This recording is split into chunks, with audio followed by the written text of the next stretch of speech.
मैं डॉक्टर सतीश दुबे राजनीति विज्ञान के एक टॉपिक बहुलवाद प्लूरलिज्म PLURALISM प्लूरलिज्म बहुलवाद एक टॉपिक पे आपसे चर्चा के लिए आए हैं। बहुलवाद एक ऐसी विचारधारा है जो ये मानती है कि राज्य सर्वोच्च नहीं है, निरंकुश नहीं है, असीमित नहीं है, जैसा कि हाफ्स, ऑस्टिन इत्यादि का मानना था। वह राज्य के अद्वैतवादी धारणा में विश्वास नहीं करती है कि संप्रभुता एक है, निरंकुश है, असीमित है, अदेय है, अविभाज्य है। ऐसा नहीं मानना है उनका मानना ऐसा नहीं है। अब ऐसा मानना नहीं है तो उसके पीछे उनका बहुत सारा तर्क भी है। तो हम आज चर्चा करेंगे कि बहुलवाद के विकास में क्या क्या तत्व सहायक रहे। एक बहुलवादी हैं लिंडसे। उनका मानना है कि यदि हम तथ्यों का अवलोकन करें तो यह स्पष्ट हो जाता है कि संप्रभुता के सिद्धांत का अंत हो चुका है। लिंडसे का मानना है कि यदि हम तथ्यों को देखें, यदि हम तथ्यों को अवलोकन करें तो यह स्पष्ट हो जाता है कि संप्रभुता के सिद्धांत का अंत हो चुका है। ऐसा मानना है लिंडसे का। संप्रभुता के सिद्धांत का अंत हो चुका है। अब क्या क्या परिस्थितियां रही, बहुलवाद क्यों आया, इस पे हम थोड़ी चर्चा करेंगे। तो सबसे बड़ी बात थी कि बहुलवाद के आने के, विचारधारा को आने का सबसे बड़ा कारण था राज्य की अयोग्यता। राज्य में केंद्रीकरण की प्रवृत्ति बढ़ रही थी। राज्य अपने दायरे को बढ़ा रहा था, लेकिन ये दायरा बढ़ाने से, केंद्रीकरण बढ़ाने से इस धारा के विचारकों का मानना है कि वो अयोग्य हो रहा था, कार्य करने में असफल हो रहा था। इस नाते बहुलवादी विचारधारा आई। राज्य नागरिकों के हितों की पूर्ति अकेले नहीं कर पा रहा था। हिगलवादी धारणा के विरुद्ध प्रतिक्रिया, जैसा कि आपको मालूम है कि जर्मनी थिंकर हिगल का मानना है कि राज्य सर्वोच्च सुप्रीम संस्था है, व्यक्ति का अस्तित्व राज्य में ही है। इस सिद्धांत के आधार पर सर्वाधिकारवादी शक्तियों ने बहुत शोषण किया जनता का। कभी उसकी कॉपी के रूप में मुसोलिनी, कभी हिटलर और बहुत सारे। तो राज्य सर्वे सर्वा है, सब कुछ है, इस धारणा के विरुद्ध प्रतिक्रिया हुई कि नहीं भाई, राज्य सब कुछ नहीं है। राज्य व्यक्ति को संचालित नहीं करेगा, राज्य ही सब कुछ नहीं है। व्यक्ति का भी और अन्य समुदायों का भी अपना वजूद है, अपना महत्व है। तो उसके विरुद्ध प्रतिक्रिया हुई। प्रादेशिक प्रतिनिधित्व व्यवस्था पहले तो बड़ी सफल रही, लेकिन 19वीं शताब्दी के समाप्त में और 20वीं शताब्दी के प्रारंभ में यह व्यवस्था में बड़ा संतोष हुआ कि एक क्षेत्र का प्रतिनिधित्व मिलेगा एक व्यक्ति को। इस विचारधारा का बड़ा विरोध हुआ और कहा गया ये ठीक नहीं है, इसके जगह पर व्यावसायिक प्रतिनिधित्व को लाया जाए। व्यावसायिक प्रतिनिधित्व की बात हम थोड़ा आगे करेंगे। अंतर्राष्ट्रीयतावाद का विकास, वास्तव में संप्रभुता सिद्धांत के नाते, सर्वोच्च सत्ता के सिद्धांत के नाते राज्यों में बड़ा संघर्ष की स्थिति बनी। पहले तो ठीक रहा, लेकिन बाद में लगा कि अगर यही स्थिति रही तो संपूर्ण मानवता का विनाश होगा। इस नाते अंतर्राष्ट्रीयता की भावना का विकास होना चाहिए, अंतर्राष्ट्रीयता के भाव आने चाहिए, विश्व बंधुत्व, विश्व वसुधैव कुटुंबकम के भाव आने चाहिए। और इस विचारधारा ने बहुलवाद को मजबूत किया। श्रमिक वर्गों का विकास हुआ, धीरे धीरे बहुत सारे श्रमिक संगठन बने।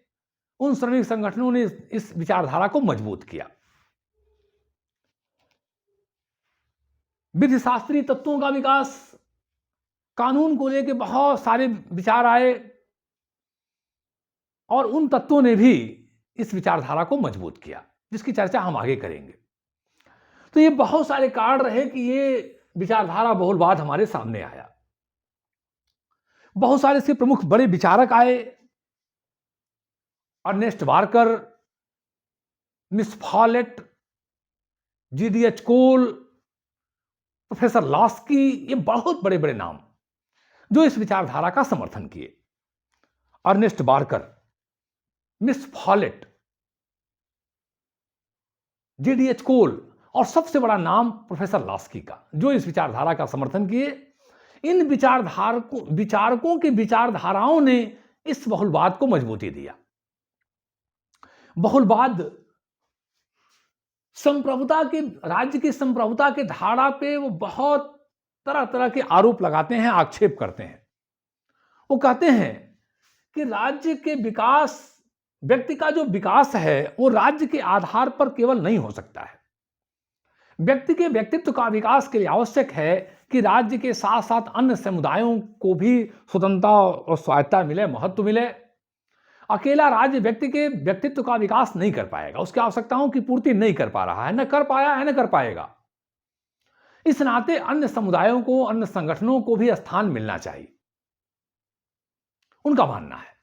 इसी के साथ साथ लोकतंत्र की विचारधारा ने इस सिद्धांत को मजबूत किया कि विकेंद्रीकरण होना चाहिए। लोकतंत्र में विकेंद्रीकरण की विचारधारा आई कि सत्ता शक्तियों को बांटा जाए, व्यावसायिक प्रतिनिधित्व दिया जाए। इस विचारधारा ने भी इस सिद्धांत को मजबूती दिया। कानून के तत्व, और यह माना गया कि कानून राज्य से ऊपर है, कानून राज्य से ऊपर है, राज्य से प्राचीन है। इस विचारधारा ने भी इस सिद्धांत को बल दिया। अंतर्राष्ट्रीयतावाद की भावना कि हमें अब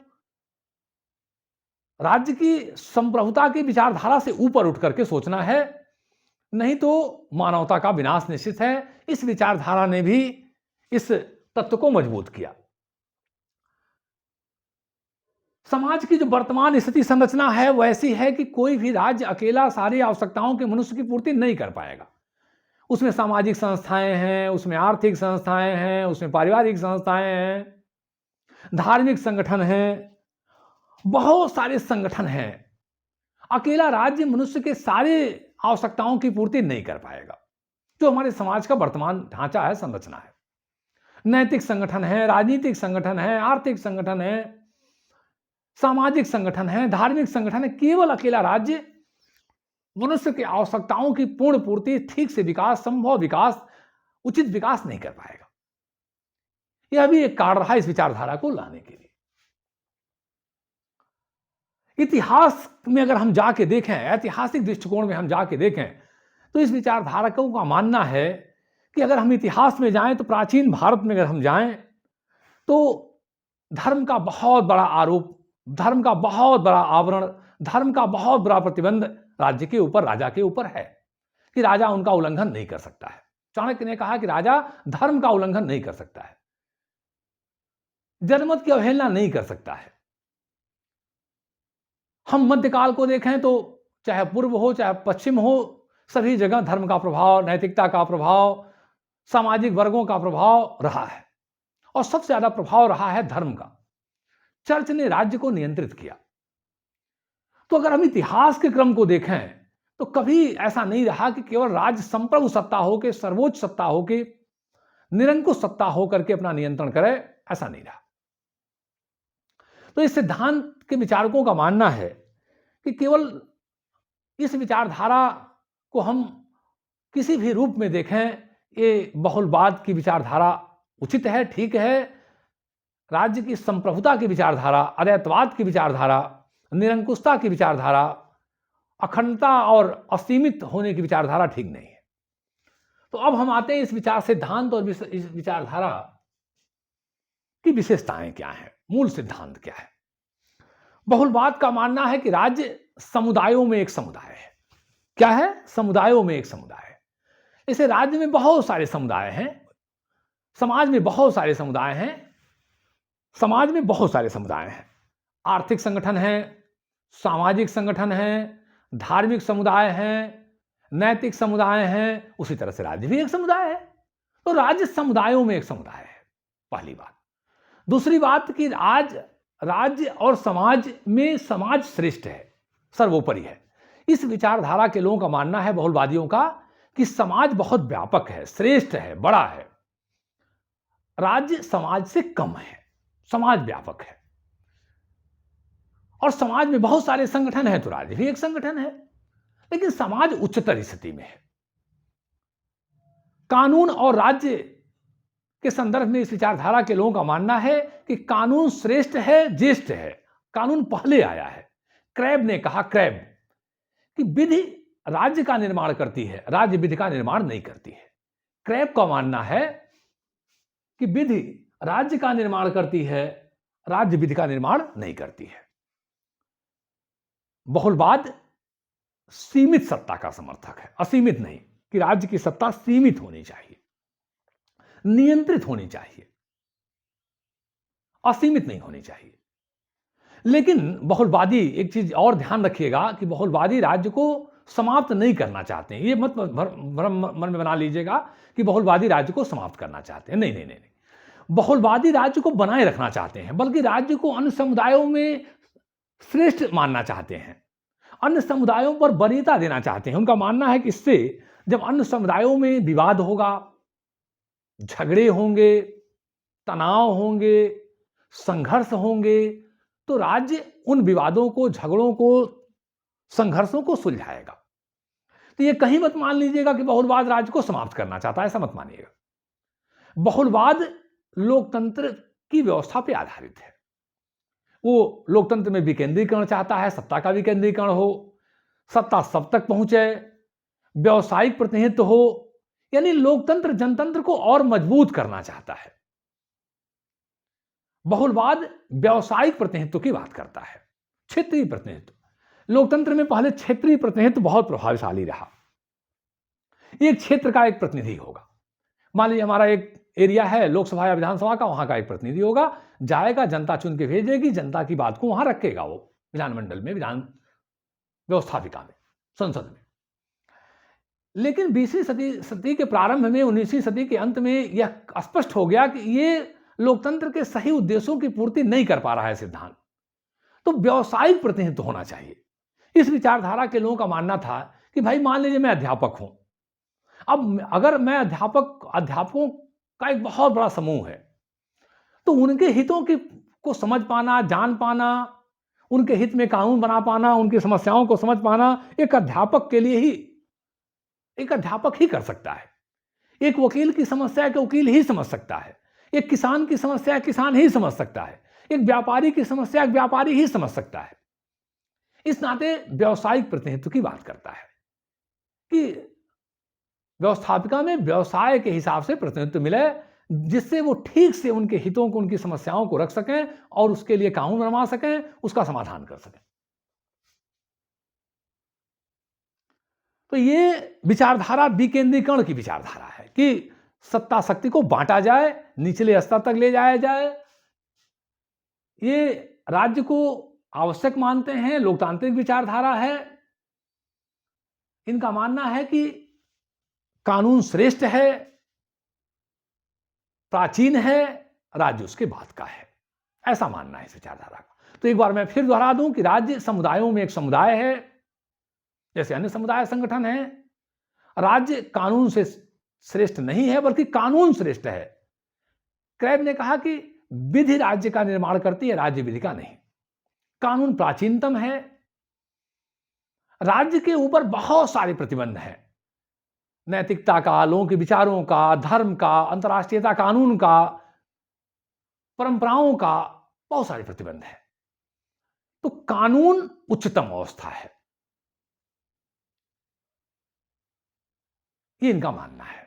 समाज उच्चतम अवस्था है, ये लोकतंत्र को स्वीकार करते हैं, राज्य की महत्ता को स्वीकार करते हैं, जनतंत्र को विकेंद्रीकरण के माध्यम से और मजबूत करना चाहते हैं, व्यावसायिक प्रतिनिधित्व को अपनाना चाहते हैं। ये वास्तव में क्रमिक विकास और शांति में विश्वास करते हैं। बहुलवाद परिवर्तन क्रांतिकारी माध्यम से नहीं लाना चाहता, और क्लियर कर दूं, शांति के माध्यम से, अहिंसा के माध्यम से परिवर्तन करना चाहता है। सीमित सत्ता का समर्थन करता है और अंत में इस सिद्धांत की आलोचना, इस सिद्धांत की बहुत आलोचना है। एक आलोचना है कि भाई अगर राज्य समुदायों में एक समुदाय रहेगा तो राज्य अन्य समुदायों की समस्याओं को, विवादों को कैसे निपटा पाएगा? जब सब बराबर रहेंगे तो कैसे उनको, उनकी समस्याओं को, संघर्षों को निपटा पाएगा? ये एक बहुत बड़ी आलोचना है इस सिद्धांत की। दूसरी आलोचना है कि राज्य के कानूनों का पालन इस नाते लोग करते हैं कि उसके अंदर दंड देने की क्षमता है। उल्लंघन करेंगे तो दंड मिलेगा। अगर ये दंड का भय नहीं रहेगा तो कानून का पालन नहीं होगा, और होगा भी तो बहुत कम लोग हैं जो नैतिकता के नाते, अपने चरित्र आदत के नाते कानूनों का पालन करते हैं। बल्कि भय एक बहुत बड़ा कारण है। संप्रभु सत्ता का यह भय कानूनों का पालन करवाती है। अगर इस विचार बहुलवाद की बहुत बड़ी आलोचना है कि अगर बहुलवाद को मान लिया जाए तो कानूनों का बहुत पैमाने पर उल्लंघन होगा, समाज में अराजकता होगी, अव्यवस्था होगी जिसे नियंत्रित नहीं किया जाएगा, नागरिकों का बहुत अहित होगा। इस सिद्धांत बहुत भ्रामक है। लोगों का मानना है कि इसके विचारधारा के लोग ही अलग अलग विचार कर रहे हैं। राज्य को आवश्यक भी मान रहे हैं, सीमित भी कर रहे हैं, अन्य समुदायों के विवादों को दूर करने के लिए भी इस आवश्यक मान रहे हैं, उसको सर्वोच्च सत्ता भी नहीं दे रहे हैं। ये कैसा भ्रम है, कैसा विरोध है? इस नाते यह सिद्धांत ठीक नहीं है। इसके आलोचक कहते हैं कि नहीं, समाज से राज्य बहुत ऊंचा है। यह कहना कि समाज बड़ा है गलत है। कुछ इसके आलोचक कहते हैं कि कानून संप्रभु का आदेश है। यह मानना कि कानून बड़ा है गलत है, बल्कि राज्य की संप्रभु शक्ति बड़ी है, जो वह कहे वही कानून है। तो बहुलवादी के जो आलोचक हैं इस विचारधारा के, वो कहते हैं कि कानून श्रेष्ठ नहीं है बल्कि राज्य श्रेष्ठ है, संप्रभुता श्रेष्ठ है। सत्ता को सीमित करने का मतलब होगा, संप्रभुता सिद्धांत को सीमित करने का मतलब होगा अराजकता, अव्यवस्था जो ठीक नहीं होगी। कुछ इसके आलोचक कहते हैं कि राज्य आवश्यक भी है और उसे संप्रभुता सत्ता भी नहीं देंगे तो कैसे व्यवस्था चलेगी? तो अराजकता हो जाएगी, अव्यवस्था हो जाएगी। यह वास्तव में बहुलवाद एक अराजकता का तत्व लेके आता है। चारों तरफ अशांत होगी, अराजकता होगा, अव्यवस्था होगा, ऐसा बहुलवादी सिद्धांत के जो आलोचक हैं उनका मानना है। व्यवसायिक प्रतिनिधित्व की जो आलोचना करते हैं वो कहते हैं कि बहुत ठीक है, सीमित मात्रा में इसे अपनाया जा सकता है, सीमित मात्रा में, लेकिन बड़े पैमाने पे क्षेत्रीय प्रतिनिधित्व को ही अपनाया जा सकता है। सीमित मात्रा में व्यवसायिक प्रतिनिधित्व को अपनाया जा सकता है। यह विचारधारा ठीक नहीं है व्यापक पैमाने पे। अब अंत में निष्कर्ष और महत्व यह है कि इस विचारधारा ने अन्य समुदायों, संगठनों के महत्व को स्पष्ट किया, उनकी महत्ता को स्वीकार किया, मनुष्य को यह प्रेरित किया कि आप अन्य संगठन, समुदायों के महत्ता को स्वीकार करें, उससे अपना लाभ उठाएं, अपना विकास करें, अन्य समुदायों, संगठनों के निर्माण को प्रोत्साहित किया, उनकी महत्ता को स्वीकार किया, चाहे वो धार्मिक संगठन हो, चाहे राजनीतिक संगठन हो, चाहे आर्थिक संगठन हो, चाहे नैतिक संगठन हो। इस सिद्धांत ने राष्ट्रवाद की भावना को मजबूत किया और उससे भी ज्यादा अंतर्राष्ट्रीयता की भावना को मजबूत किया। अंतर्राष्ट्रीयता की भावना, वास्तव में राष्ट्रवाद अच्छी चीज है, कोई अच्छी बात है, देशभक्ति अच्छी बात है, लेकिन आज के समय में हम देखें तो राष्ट्रवाद के साथ साथ हमें अंतर्राष्ट्रीयता भाववाद का विकास करना है। हमें संपूर्ण विश्व को एक परिवार मान के चलना है। हमें शांति और सुखी जीवन के लिए संपूर्ण मानवता का ध्यान रखना है। इस विचारधारा ने अंतर्राष्ट्रीयतावाद के भाव बढ़े। और अंत में निष्कर्ष में यह कहना चाहूंगा कि इस विचारधारा ने अंतर्राष्ट्रीयतावाद को प्रोत्साहित किया, अन्य संगठनों को प्रोत्साहित किया, समाज के अन्य संगठनों के अस्तित्व को स्वीकार किया, लोकतंत्र की धारा को मजबूत किया। परंतु इसी के साथ साथ यह सिद्धांत वास्तव में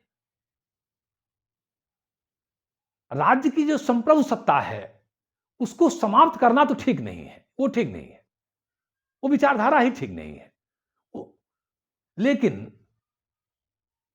संप्रभुता के साथ साथ, देशभक्ति के साथ साथ अंतर्राष्ट्रीयतावाद को स्वीकार करना होगा, अंतर्राष्ट्रीय नियमों कानूनों को स्वीकार करना होगा, जो इस सिद्धांत की महत्ता है। इसी के साथ जय हिंद, जय भारत।